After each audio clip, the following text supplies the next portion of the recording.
Assalamualaikum warahmatullahi wabarakatuh. Perkenalkan, nama saya Michael Xander Davi dengan NIM 110221301. Di sini saya ingin menjelaskan tentang legal and ethical issues associated with data. Nah, pertama ini ada hukum Indonesia. Hukum Indonesia secara umum adalah peraturan yang berupa norma dan sanksi yang dibuat dengan tujuan untuk mengatur tingkah laku manusia, menjaga ketertiban, keadilan, dan mencegah terjadinya kekacauan. Nah, hukum di Indonesia ini merupakan campuran dari sistem hukum Eropa, hukum agama, dan hukum adat. Sebagian besar sistem yang dianut itu baik perdata berbasis maupun pidana itu berbasis pada hukum Eropa. Nah, khususnya dari Belanda karena zaman dulu kan Indonesia jajah Belanda atau bisa disebut Netherlands Indie.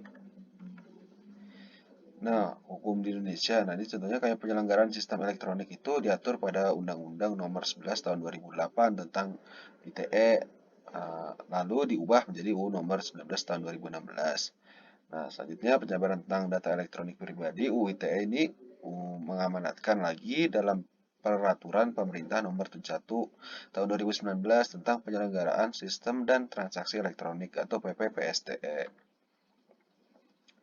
Nah, selanjutnya ini ada cracking. Cracking itu dimaknai sebagai peretasan dengan cara merusak sebuah sistem elektronik. Selain merusak, cracking merupakan pembajakan data pribadi maupun akun pribadi seseorang sehingga mengakibatkan hilang atau berubah dan digunakan tanpa persetujuan pemilik. Nah, oleh karena itu, penggunaan data pribadi oleh cracker dengan tujuan pembajakan di dunia maya dapat dikategorikan sebagai bentuk pelanggaran UU Nomor 19 Tahun 2016 Pasal 26 Ayat 1. Nah, Peraturan Menteri Komunikasi dan Informatika Nomor 20 Tahun 2016 itu menjelaskan tentang perlindungan data pribadi dalam sistem elektronik. Nah, dalamnya antara lain itu memuat ketentuan tentang hak pemilik data pribadi, kewajiban pengguna data pribadi, kewajiban penyelenggara sistem elektronik, dan penyelesaian sengketa.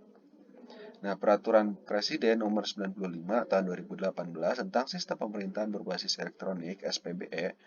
Nah, SPBE ini tuh ditujukan untuk mewujudkan tata kelola pemerintah yang bersih, efektif, transparan, akuntabel, serta pelayanan publik yang berkualitas dan terpercaya. Nah, tata kelola dan manajemen sistem pemerintahan berbasis elektronik secara nasional juga diperlukan untuk meningkatkan keterpaduan dan efisiensi sistem pemerintahan berbasis elektronik. Selanjutnya ada GDPR.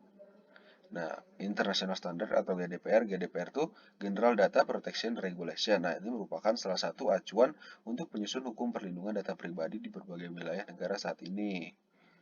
Adalah GDPR. Nah, setiap organisasi di wilayah Uni Eropa khususnya wajib memiliki mengelola data pribadi yang mereka kumpulkan dengan standar GDPR. Nah, paket regulasi yang disahkan di Uni Eropa tahun 2016 itu mempengaruhi sejumlah kebijakan perlindungan data pribadi di seluruh dunia. Nah, regulasi khusus ini menjadi salah satu pertimbangan dalam penyusunan RUU Perlindungan Data Pribadi di Indonesia.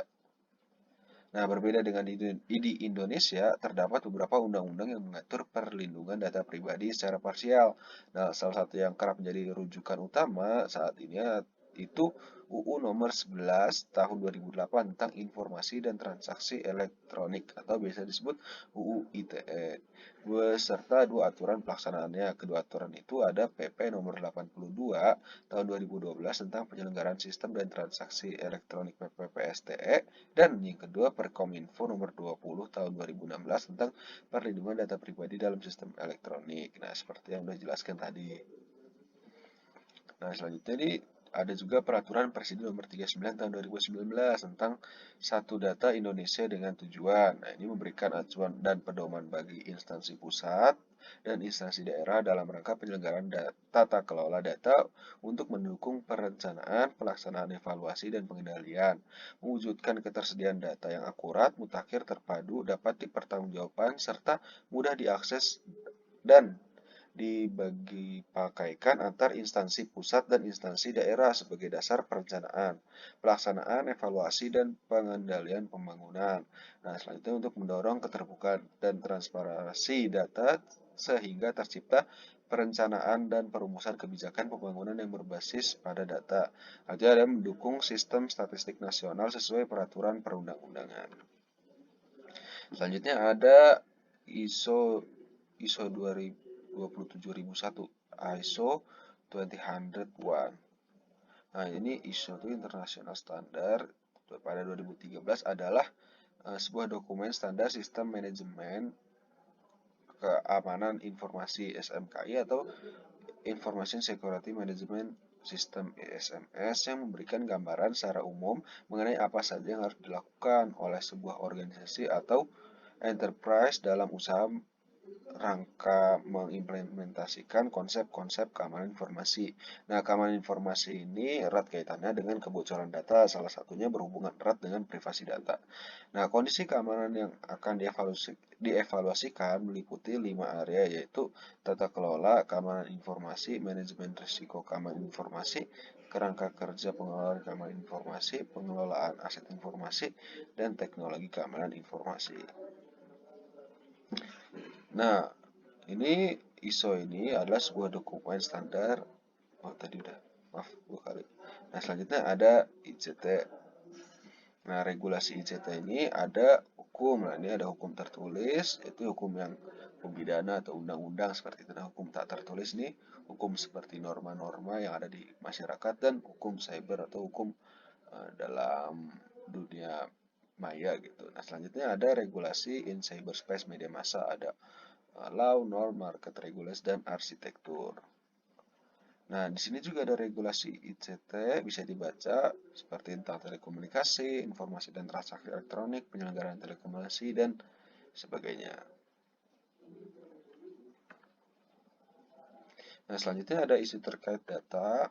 Nah, contohnya ini ada kebocoran data BPJS Kesehatan, di mana itu ada penggunaan data pribadi dan diperjualbelikan, terus ada penjualan data nasabah BRI Life, terus ada kebocoran data KPU itu di yang tadi cracking itu, terus disebarluaskan datanya. Terus ada Facebook Breach, ada orang hacking masuk ke akun dan menyebarluaskan informasi pribadi. Sekian dari saya, terima kasih. Mohon maaf bila ada kesalahan atau kurangnya. Wassalamualaikum warahmatullahi wabarakatuh.